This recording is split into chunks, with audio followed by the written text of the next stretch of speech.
और आगे बढ़ेंगे, बात करेंगे दमोह फर्जी डॉक्टर केस से जुड़ी जानकारी की। मुख्य आरोपी डॉक्टर नरेंद्र यादव को दमोह लाया गया है। प्रयागराज उसे गिरफ्तारी के बाद दमोह लाया गया है पुलिस प्रशासन द्वारा। और देखिए, पुलिस ने नरेंद्र यादव को कल प्रयागराज में गिरफ्तार किया था। दमोह मिशन अस्पताल का मुख्य आरोपी है नरेंद्र यादव।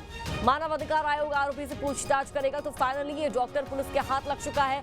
ये बड़ी जानकारी आप तक साझा कर दे तो काफी लंबे वक्त से ये डॉक्टर फरार चल रहा था, लेकिन अब पुलिस प्रशासन द्वारा एक्शन लेते हुए, कड़ी कार्रवाई करते हुए इस आरोपी को, इस फर्जी डॉक्टर को, जो कि फर्जी डिग्री लिए काम कर रहा था, मरीजों का इलाज किया करता था, उसे पुलिस प्रशासन द्वारा गिरफ्तार कर लिया गया। ज्यादा जानकारी साझा करेंगे संदीप भमरकर हमारे साथ जुड़े हुए हैं।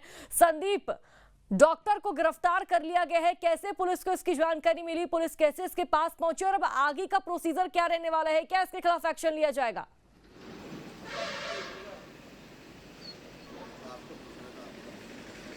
देखिए, दमोह पुलिस ने एफआईआर दर्ज करने के बाद सर्च ऑपरेशन शुरू किया था और अलग अलग टीमें बनाई थी।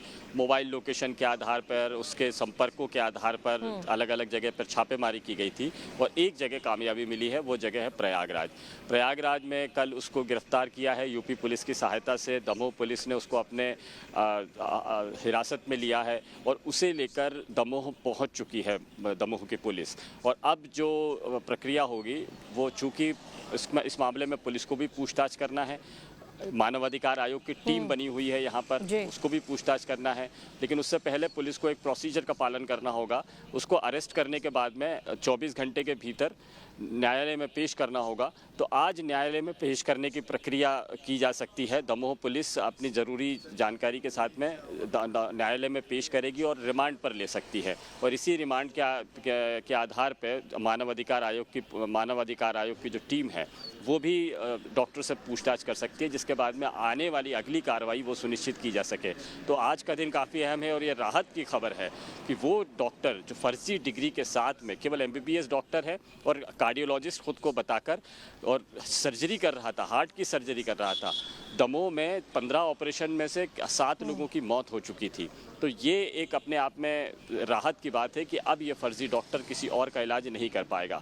और वो इसलिए अहम है क्योंकि ये मामला अकेला दमोह का नहीं है। जो आरोप लगे हैं उसमें इससे पहले उसने छत्तीसगढ़ में नौकरी की है और उससे पहले हैदराबाद, तेलंगाना में भी उसने नौकरी की है।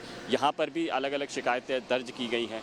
तो जहाँ शिकायतें दर्ज की गई हैं वो पुलिस भी अब दमोह में न्यायालय से संपर्क साधकर उसको रिमांड पर लेने की कार्रवाई पूरी शुरू कर सकती है। और ये बात तो साफ हो गई है कि दमोह के बाद में अब चूंकि ये पुलिस की गिरफ्त में आ चुका है, तो अब ये कहीं और नौकरी करके अपनी फर्जी डिग्रियों के आधार पर हार्ट के मरीजों का ऑपरेशन नहीं करेगा और उनकी जान के साथ में खिलवाड़ होने जो है वो बच जाएगा। बिल्कुल संदीप, लेकिन अस्पताल प्रबंधन द्वारा नरेंद्र यादव से पल्ला झाड़ लिया गया है। उनका कहना है कि एजेंसी द्वारा इसकी भर्ती की गई थी, हम इसको नहीं जानते, हमें नहीं पता क्या काम करता था, क्या नहीं करता था।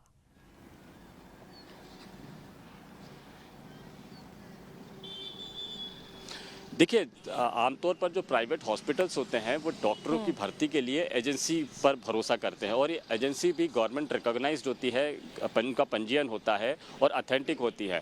कई बड़े अस्पतालों में डॉक्टर्स की जो भर्ती की जाती है वो इसी के ज़रिए की जाती है और एजेंसी को इसमें ये फ़ायदा होता है कि वो एक डॉक्टर मुहैया करा देते हैं और उसमें डॉक्टर की सैलरी से ही उसको कमीशन दिया जाता है। जो हॉस्पिटल सीधे कमीशन एजेंसी और डॉक्टर दोनों को देते हैं, सैलरी देते वक्त ही ये बंटवारा कर दिया जाता है। और यहाँ मिशन हॉस्पिटल का ये कहना है कि जब उसने एजेंसी ने ये डॉक्टर प्रोवाइड कराया था, उसको 8-9 लाख के पैकेज पर मंथ के पैकेज पर उसको रखा गया था। एक हिस्सा जब उसको सैलरी दी जाती थी तो एक हिस्सा डॉक्टर को, दूसरा हिस्सा एजेंसी को भी दिया जाता था। मिशन हॉस्पिटल ने ये कहा है, न्यूज़ स्टेट से बातचीत में खास में ये कहा है कि उन्होंने जब इलाज कर रहा था यह डॉक्टर, तो फरवरी तक उसने इलाज किया, जनवरी से फरवरी तक, और 12 फरवरी को अचानक गायब हो गया था। उससे संपर्क साधने की कोशिश की गई, जब नहीं लगा तो फिर एजेंसी के खिलाफ में एफआईआर दर्ज की गई और साथ ही साथ में जो सामान लेकर यहाँ से चला गया था और अचानक गायब हुआ था, तो उसकी एफआईआर भी दमोह में भी पहले ही दर्ज कर दी गई थी। और ये फरवरी की बात है, मार्च की बात है। और इसके बाद में अलग अलग शिकायतें आई थी और शिकायतों में फिर यह खुलासा हुआ कि 15 ऑपरेशन में से 7 जो है। बिल्कुल संदीप, काफी लंबे वक्त के बाद जांच पड़ताल हुई और इस तक पुलिस पहुंच गई, इसे गिरफ्तार कर लिया और आगे का एक्शन भी पुलिस जल्द ही लेती नजर आएगी। शुक्रिया आपका अपडेट देने के लिए।